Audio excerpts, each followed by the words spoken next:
Hi, this is Teena Hughes from howtopaintonsilk.com. For a minute there, I almost forgot where I was. Hello, everyone. How are you? I hope you're absolutely fabulous. All right, today is podcast 003, and I've got a couple of questions from people that I'd like to share with you today. The first one is from Ishita, who says, your mail arrived just when I was fretting over another lot of my scarves, which came out of the steamer, and the colours had bled over each other again. Please help. It seems that the present lot of Pebeo Gutas are not holding their lines very well. I have to apply them as very thick lines, otherwise they leak. Any tips on getting thinner lines? Ishita, I really feel for you. Over the years, I've had dramas with Guta and resists and dyes and silk, and quite often it's nothing that you've done wrong. It's quite possibly something that happened in the manufacture. So, first of all, thanks so much for taking the time to write back to me. I really appreciate it. Now, with the Pebeo Guta, I've never used that brand, but I do know that each brand of Guta or resist can react differently in the different climates around the world. Now, this might sound weird, but bear with me for a minute. They can be affected by hot and cold weather and the temperature of the room where they are left to dry. They can also be affected by different brands of silk dye and silk paint, so make sure you read the instructions very, very carefully on the Guta manufacturer information sheet or pop over to their website to find out more. Now, all Guta lines need to be thick enough to prevent dye flooding through them. If you're like me, you like very, very fine black lines as well. But this took me years to master, and every Guta is different. Every batch, even from the same company, can be different.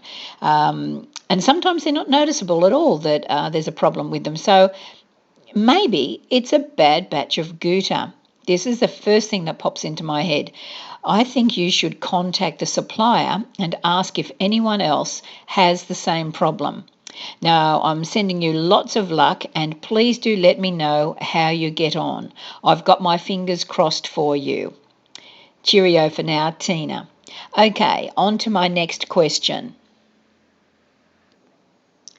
The next question is also about Guta, and this comes from Jackie.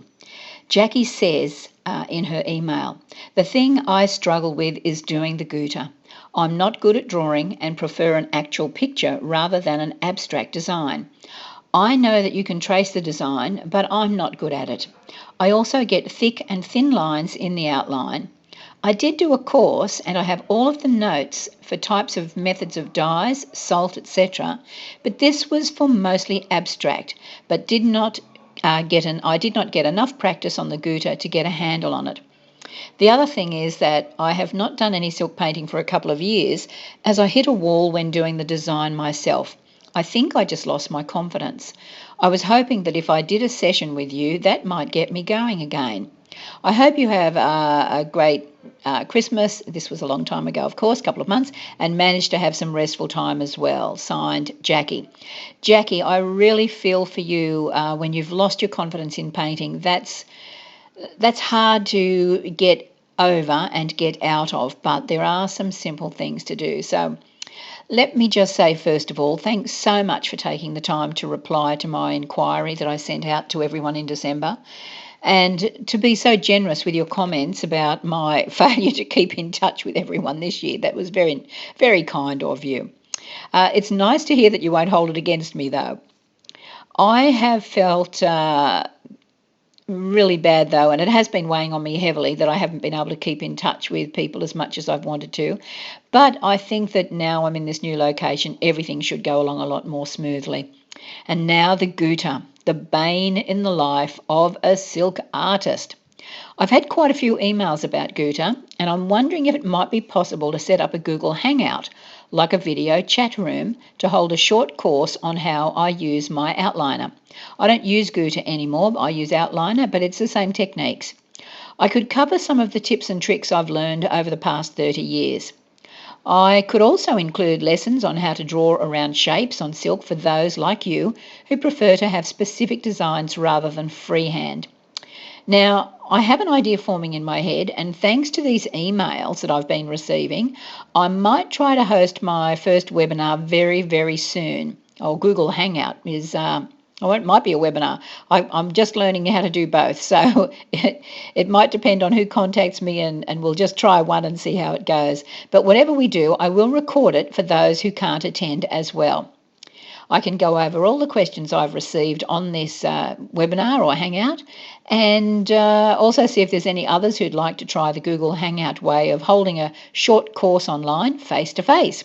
That would be so cool. It's something I've wanted to do for years, and now the technology is finally here. Woohoo!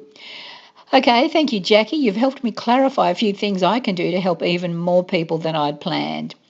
I'll be checking out the webinar software in the next few days or few weeks, and I'll be letting everyone know. So that's it for this second question. Now, I do hope this has been interesting to a few of you. If you've got any comments or feedback, I would love to hear from you. So pop over to the website, click on the contact page and send me a message. That would be fantastic. If you know how to send an audio file, a voicemail, that too would be fantastic. And if you do send audio files, I'll be able to add them into my podcasts. Now, how cool is that? That would be really terrific. In fact, if you go over to howtopaintonsilk.com/members/ on the right-hand side of your screen, you should see a bright pink stripe that says Send Teena a Voicemail. If you do that, you can record a little short message and then I'll receive it as a voicemail. Oh, I love technology. Yay. Okay, so there's two ways to contact me. Do it with voicemail or click on the contact link and send me a message. And it would be terrific to hear from any of you if you'd like to communicate in that way. Alrighty, that's it for today's podcast. This is the end of podcast number 003, and I look forward to chatting with you again soon. Cheerio for now. Bye-bye. Happy painting, everyone. Lots of colour, nice and bright. Bye.